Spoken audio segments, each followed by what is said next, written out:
تاریخ کی نسبت شاعری حقیقت کے زیادہ قریب ہے۔ جو شخص لوگوں سے کنارہ کشی کرتا ہے تو اس سے مل، اور جو شخص لوگوں سے ملنے کا عادی ہو تو اس سے کنارہ کشی اختیار کر۔ انسان کی طبیعت کا حال اس کے چھوٹے چھوٹے کاموں سے معلوم ہوتا ہے، بڑے بڑے کاموں سے نہیں، کیونکہ بڑے کام وہ بہت سوچ بچار کے بعد کرتا ہے، اور بعض اوقات اس کے میلان کے بالکل برخلاف ہوتے ہیں۔ بددیانت وہ ہے جو لوگوں کے عیب ظاہر کرے مگر نیکیاں چھپائے۔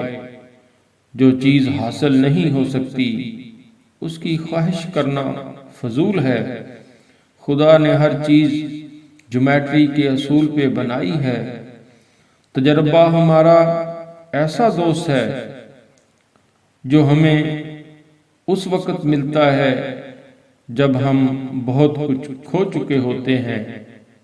جو شخص خوبصورت گھوڑے اور قیمتی لباس سے فضیلت حاصل کرنا چاہتا ہے وہ جاہل ہے، کیونکہ گھوڑے کی فضیلت دوسرے گھوڑوں پر اور لباس کی فضیلت دوسرے لباس پر ہوگی، نہ کہ خود اس پر۔ انسان ایک ایسا پرندہ ہے جو بے پر ہونے کے باوجود قوت پرواز رکھتا ہے۔ نیکی میں اگر تجھے رنج پہنچے تو رنج نہ رہے گا، فعال نیک رہ جائے گا۔ حاکم وقت ایک بہت بڑے دریا کی مانند ہے جس کا پانی چھوٹی ندیوں میں جاتا ہو۔ اگر بڑے دریا کا پانی شیریں ہو تو ندیوں کا پانی بھی شیریں ہوگا، اگر دریا کا پانی تلخ ہوگا تو لا محالہ ندیوں کا پانی بھی تلخ ہوگا۔ اسلام کی تاریخ وہ لوگ کیوں کر بنا سکتے ہیں جنہیں تاریخ تک یاد نہ ہو؟ صرف باتیں بنانے سے کہیں تاریخ بنا کرتی ہے؟ حسن نظر کے عنوان سے ہر شخص کی زندگی میں کوئی نہ کوئی تصویر ہوتی ہے، مگر بیشتر اسے دیکھے بغیر گزر جاتے ہیں۔ اسے نظر بھر کے دیکھنا حسن اتفاق کہلاتا ہے، جو ہر ایک کے حصے میں نہیں آتا۔ وقت کی شناخت اور شخصیت کی پرکھ واقعی بڑا مشکل کام ہے۔ ہر بڑا آدمی ایک آئینہ ہوتا ہے جس میں ایک پوری نسل کو اس کا سراپا نظر آتا ہے۔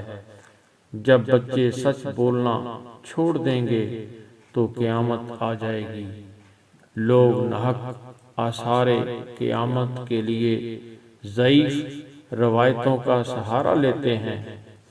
دولت کا نقصان صبر کا نفع ہوتا ہے۔ بلندی کی طرف ہلکے پھلکے ہو کر پرواز کرنے کا نام صبر ہے۔ زندگی ایک موج ہے، دریا سے اٹھنے کے بعد اگر وہ ساحل سے نہ ٹکرائے تو بھنور کی آنکھ اور مرنے والے کی آنکھ دونوں اس کے ماتم میں روتی رہتی ہیں۔ موسیقی دل میں کانوں کے راستے داخل ہونے کی بجائے گاہے خواہش کے زینہ سے نیچے اترتی ہے۔ غنی کا درجہ سخی سے بلند ہے۔ سخی وہ ہے جسے مال کے جانے کا غم نہ ہو، اور غنی وہ جسے مال کے آنے کی خواہش نہ ہو۔